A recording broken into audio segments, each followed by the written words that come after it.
സമഗ്ര ഗുണമേന്മ വിദ്യാഭ്യാസ പദ്ധതിയുടെ ഭാഗമായി തൃത്താല ബ്ലോക്ക് തല സെമിനാർ കൂറ്റനാട് ബ്ലോക്ക് പഞ്ചായത്ത് ഓഡിറ്റോറിയത്തിൽ വെച്ച് നടന്നു. Block panchayat president advocate V P Rajeena ഉദ്ഘാടനം ചെയ്തു.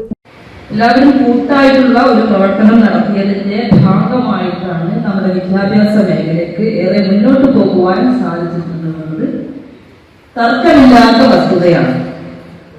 നമുക്കറിയാം, പഴയ കാലത്തിൽ നിന്ന് വ്യത്യസ്തമായി നമ്മുടെ SSLC വിജയ ശതമാനം, നമ്മുടെ +2 വിജയ ശതമാനം, അതുപോലെ തന്നെ വിജയ ശതമാനം നേടുന്ന വിദ്യാലയങ്ങളുടെ എണ്ണം, 100% വിജയ ശതമാനം നേടുന്ന വിദ്യാലയങ്ങളുടെ എണ്ണം എല്ലാം തന്നെ വലിയ രീതിയിൽ വർദ്ധിച്ചിട്ടുണ്ട് എന്നത് നമ്മളെല്ലാവരുടെയും മുമ്പിൽ നിലനിൽക്കുന്ന വസ്തുതയാണ്. തീർച്ചയായിട്ടും അതെല്ലാം തന്നെ നമുക്ക് എല്ലാവർക്കും സന്തോഷം നൽകുന്ന കാര്യവുമാണ്.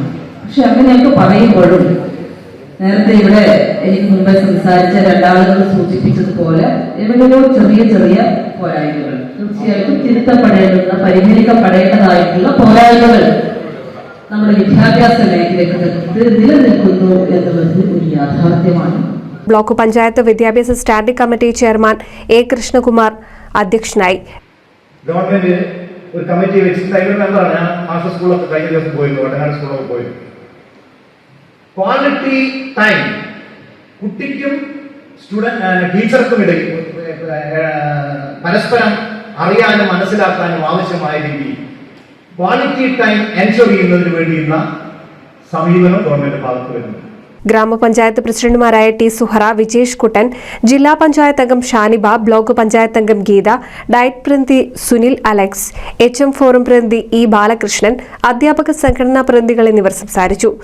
SCRTE അംഗവും റിട്ടയർഡ് ഡയറ്റ് പ്രിൻസിപ്പളുമായ doctor MP Narayanan Unni master വിഷയാവതരണം നടത്തി. AOK പ്രസാദ് സ്വാഗതവും BPC ദേവരാജൻ നന്ദിയും പറഞ്ഞു. NCV news Thrithala.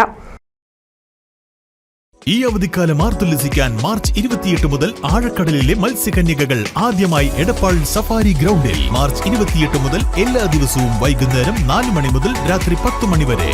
Marine miracles expo, safari ground, Edappal.